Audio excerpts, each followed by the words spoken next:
Hello, everybody. It's Dave Neal, stand-up comic and host of Bachelor Nation News. Look at this. The next Bachelorette Jenn gets a glamour shoot. That's right. She gets a whole spread, actually. The Bachelorette Jenn Tran is the romantic lead you've been waiting for. Hey, why don't we just read it? There isn't much content going on this week, but next week, July 8th, starts Jen's season of The Bachelorette, and you know what? Why don't we'll watch a couple of her reels too. She's got a couple reel previews, so we'll get into all of that. Oh, but first, I might have angered some folks out there yesterday. I made a Instagram reel, not making fun, but I asked parents if they let their kids use screens while out to dinner, because I was out to dinner and I was shocked at the number of kids that were just on their screens. At a nice restaurant, there was all these cool artwork and everyone was on their screens. So I feel like an old curmudgeon. But either way, after having this robust debate, I said, why don't I just share on the Patreon a community? So we have the chat room if you're part of the Patreon, patreon.com/Dave Neal. And I've got Love is Blind, Love Island, a general chat, Clayton, Health Journey, and of course we got Jen's season, no spoilers, so you can chat about all these things here, and a brand new chat I just created called Parenting School. So as a new parent here, if anyone wants to help me out and offer any advice, not too much. You're parenting him wrong. Shut up, Mom. You know what I mean? But either way, you can go to patreon.com/Dave Neal to check all that out. Okie dokie. Well, let's look into this. Unbelievable. What in the Taylor Swift album cover is this? This is a great photo. It's borderline. It's glamour. What do you want? That's a glamorous photo. She looks like she's stuck in a bush, right? She's got these like thorns and things. Either way, let's read it. The first Asian American lead in franchise history opens up about overcoming imposter syndrome, casting criticisms, and the finale plot twist no one will see coming. Jen's inaugural episode of The Bachelorette has all the calling cards the beloved reality dating show is known for. Hot men, dramatic entrances, fiery first connections, and of course the season's lead, heroine to juggle it all. Tran, the first Asian American Bachelorette in franchise history, breezes through every introduction with all the poise, beauty, and charm that made her a fan favorite last season of The Bachelor. But this time, she's distinctly the main character in her own love story. Throughout the episode, you can see Tran realize this in real time. She expresses her excitement and reveals her nerves as she greets each of the 25 male contestants, always punctuated by a cheerful, "I feel like I'm on cloud 9," and "I feel like I'm living in a little dream," before it culminates into a tearful confessional by the end of the episode. After an evening of being wooed, Tran delivers perhaps the most candid display of honesty ever shared on the show, admitting that she has struggled to fully accept her leading role. Now, we've talked a lot about this, the fact that she wasn't their first choice, and people get mad when I bring it up, but it's going to be a theme here that she wasn't their first choice, because of course they brought the daisies out for Daisy and then Maria, and then now Maria has unfollowed Jen. It's a real, they all need to get on the same page here. It got pretty ugly. Not Jen's fault whatsoever. She said, "It was really hard for me to believe I was everyone's first choice," she says in the scene. "I felt like I was in somebody else's shoes."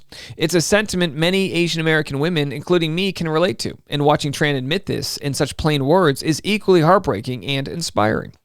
We have always been relegated to the sidekick or best friend, never the main character. Tran's starring role is a forceful refutation of this perception. "I took it one day at a time, and I really tried so hard to be my most authentic self," Tran tells me, overcoming her imposter syndrome. On Zoom, the studio lighting hits her long hair and soft glam makeup perfectly. A team of publicists join in on mute, and her background is set to the franchise's signature free-falling rose petals. Make no mistake, she is very much the Bachelorette. For me, it was about having a voice and letting these men know who I am and what are my needs. I had to voice all of that to them, and I was learning more and more every day. Okay, they're accepting me for me, and they're beginning to love me for me. So it was really just me taking it one day at a time, but also finding confidence within myself to speak up. Tran recognizes the importance of her position, but views the pressure as a privilege. Raised by Vietnamese immigrants in New Jersey, she's using her Asian American identity as motivation. Anytime anyone comes up to me and they're like, "I've been waiting for this moment," I know how much it means. Because growing up, it's hard when you don't have any representation. It's like, okay, I'm doing this for a reason. And everybody understands how I'm feeling, and I understand how you're feeling. It's safe to say Tran is now thriving in her role and even seems to have gotten her own happy ending, but not without a twist. The whole journey happened in a way that needed to happen, and I'm very happy with the way that things ended. It's definitely an ending that I didn't see coming for myself. My family won't see it coming, and I don't think the viewers will see it coming too. I'm excited for it all to unfold. I have no idea what this means. Ahead, Jenn Tran opens up about becoming the first Asian American Bachelorette, connecting with this season's men, and the one thing she was most nervous about going into the process. Plus, her response to the casting criticism the show has received over the lack of Asian men.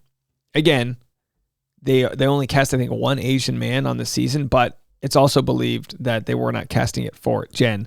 They go over your preference sheet. Again, I don't need to get into all of this, but sometimes I feel as though I'll read some comments and people will be like, Dave, why do you keep saying that? Well, just because it's true, and people don't seem to be wanting to acknowledge the framework of the show. They thought it was going to be Daisy, then Maria, then it was Jen. And I think Jen has just as much chance at finding love as any of the other women do. I think the stats are very low for all of them, and I can't imagine Jen has any better or worse of an odd. So let's continue.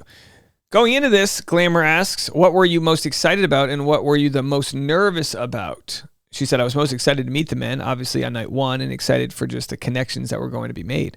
I'm a hopeless romantic. I will watch a cheesy rom-com every day for 24 hours if I could. Agreed, me too. And so I've been waiting for this moment for a long time. To be able to get this opportunity to go on this love journey, I was so excited about that. I was nervous to handle 25 men all at one time and to handle their hearts and to figure out how to date them. I knew it was going to dwindle down at some point, and so I was nervous about falling for too many people at once because that's an unnatural thing to do. Ask Clayton.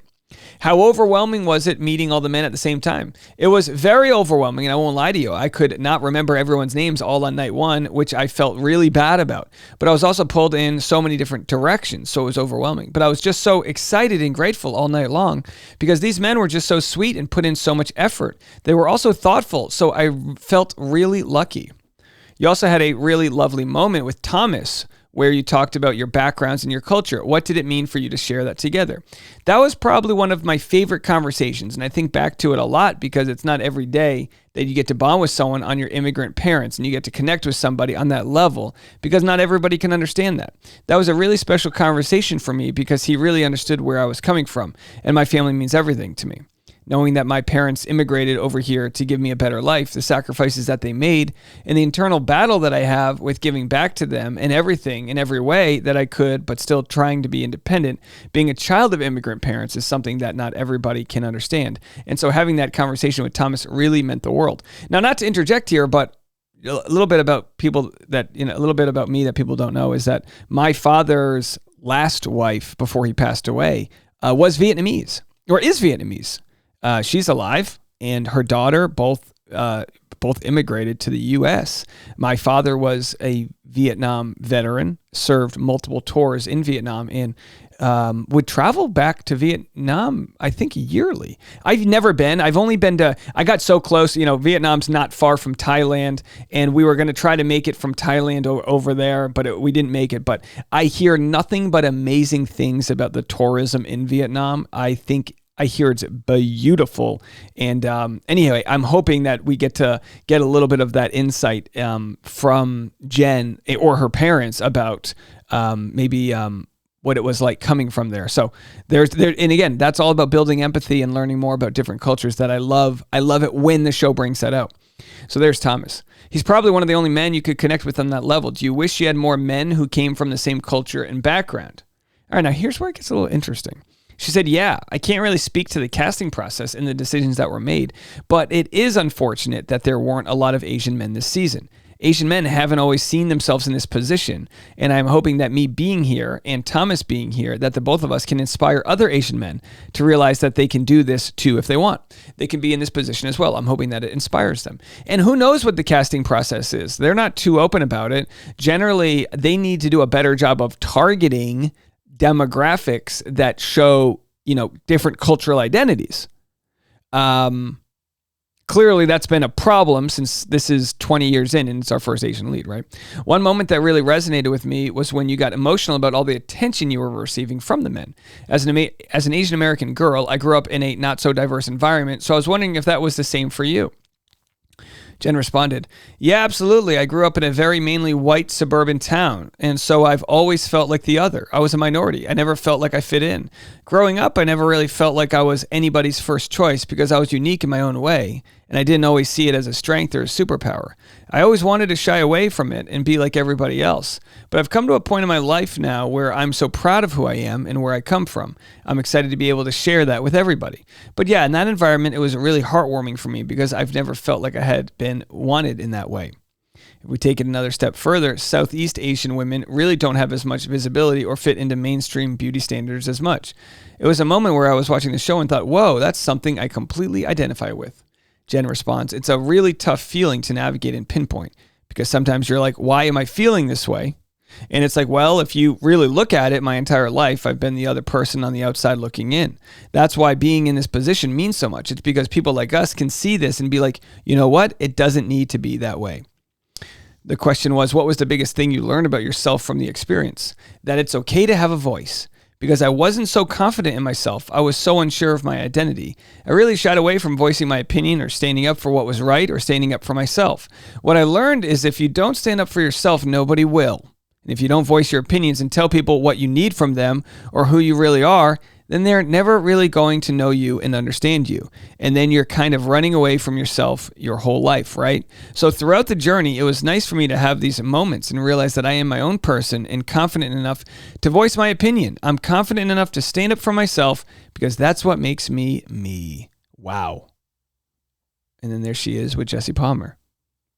It's a great message. We see you taking that on publicly now, the way that you've been interacting with fans and on your social media. Recently, you opened up about getting lip filler and clarified that all your hair is real. Why was that important for you to make clear to everybody? Transparency on social media is so important because I don't want any fake beauty standards because of me. Growing up, that was tough too, seeing all these people and being like, why don't I look like them? It's always important to be transparent. And with my hair, people aren't exposed to a lot of Southeast Asian women, and they don't know that oftentimes we do have really long, lush hair. We have killer hair. Don't come for the hair. I was like, I grew this myself. How dare you say that these are extensions? So I want credit for my own hair. So there she is. Got credit for the hair. Let's see if we can done so far, play the audio. Which is none until today. Always wanted to get a little bit of lip filler. I just haven't had the chance to. I went to my girl Marissa, who I have been wanting to go to for a really long time. All right, so just a standard vlog about getting her lips done. The Bachelorette premieres Monday, July 8th at 8 p.m. Fascinating stuff. So what do you guys think? She gets a Glamour article. Jen gets to talk about wishing there was maybe more diversity in the casting, but it has nothing to do with her. It's almost like Jen entered a family that has some issues. This family being, the United States and the issues of diversity and representation. And that's not her issue to solve. And I think that's kind of what we've as an audience had to learn with having Rachel cast, Rachel Lindsay, and then Matt James. It's like, it's not their issues to solve the diversity problem on mainstream TV, on network TV, and on Bachelor TV. They can just live the life, deal with the casting choices that they have, and see what comes of it, right? That's the experience that they were brought into. But it looks to me as though Jen's doing a great job. I actually am excited for her season.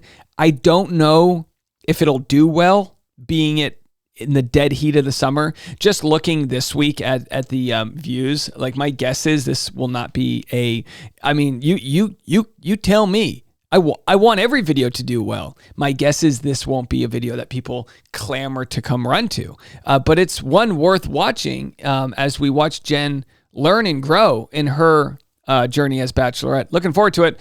Of course, we'll be here to recap it next week. Come join the podcast if you haven't already, The Rush Hour with Dave Neal. We have all your entertainment news. We're covering the Olympics, and we're going to be recapping not just The Bachelor, but everything else going on in pop culture. So we'll see you then. Bye, everybody.